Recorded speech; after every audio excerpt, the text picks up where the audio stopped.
If you are a startup founder or an influencer or an internet personality or creator, navigating media interactions can be intimidating at best and at worst, downright scary. I have been a media advisor for 20 plus years. So today I'm sharing a step-by-step guide on what to do when a member of the media reaches out to you. I'll cover the key questions to ask, do's and don'ts of engaging, and when it's time to call in a PR professional. Okay, so picture this. You're checking your inbox and boom, there's an email from a journalist or a producer asking for an interview or a comment on something. First things first, take a deep breath. This is exciting. You should feel really good about yourself because it means you've hit the radar of a media outlet. That's a win. And it's important to approach it intentionally and strategically also. So step one is all about understanding the context of the story. Here are the key questions you should ask whenever a member of the media reaches out. First is, what is the angle or topic of the story? You need to know how your brand or how your voice fits into the bigger picture.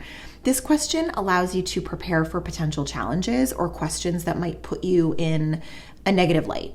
And it also helps reduce the risk of surprises or topics that might catch you off guard. 2, who else is being interviewed or quoted? This helps you gauge the narrative and understand if there's a potential for bias or controversy. If prominent industry experts or competitors or influential critics are involved, it could signal how your voice might be positioned. It might also give you some foresight to craft responses that preemptively address or complement their viewpoints so the piece is well-rounded and well-informed.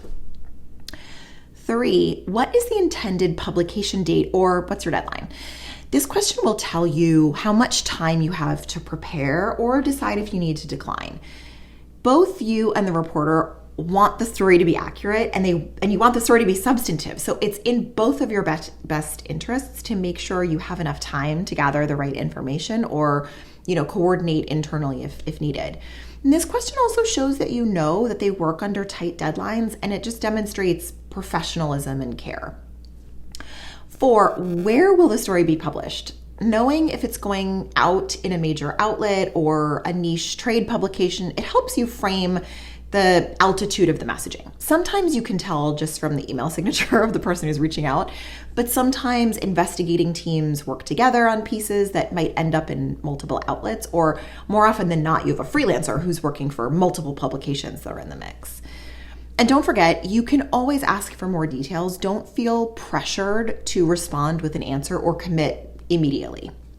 Step 2 is evaluating whether this opportunity aligns with your brand or your message and what you want to achieve.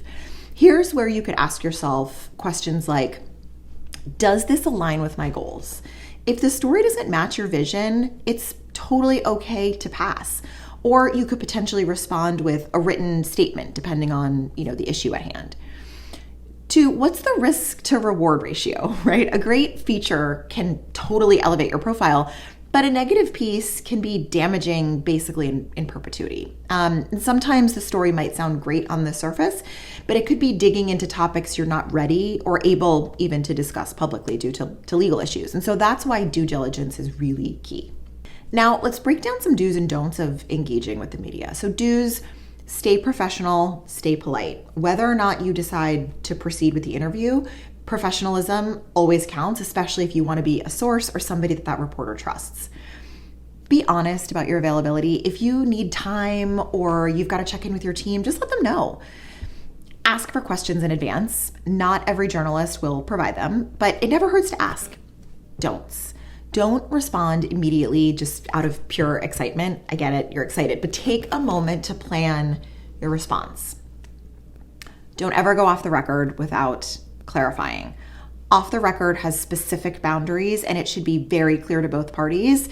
Unless you are an expert in media relations, just don't do it. Don't share proprietary information. Make sure you're keeping your company's secret safe, even in casual conversation. One common mistake that I see is people assuming that a casual or friendly tone in an interview means that they can be more relaxed about confidentiality or, they won't include that. Remember, everything you say to a journalist could potentially be used on the record. So when should you bring in a PR professional? Here's my general rule of thumb. If the topic is really sensitive or really high stakes or could significantly impact your brand or your reputation, just call in a PR team. If you're unsure how to navigate tricky questions or you want to get your messaging really tight, that's another sign to bring in the pros. Your PR person can help prep you, they can help you refine key talking points, and just make sure you're aligned with whatever your broader communication strategy is. A great PR pro is like your safety net. They'll help you avoid all the pitfalls and they'll help you seize those opportunities with more confidence. Now, here's the part where I get real with you. Don't try to wing it. Even if you are experienced at public speaking or you've done a couple interviews before, working with a PR professional can make a world of difference. They will know how to maneuver around complex stories.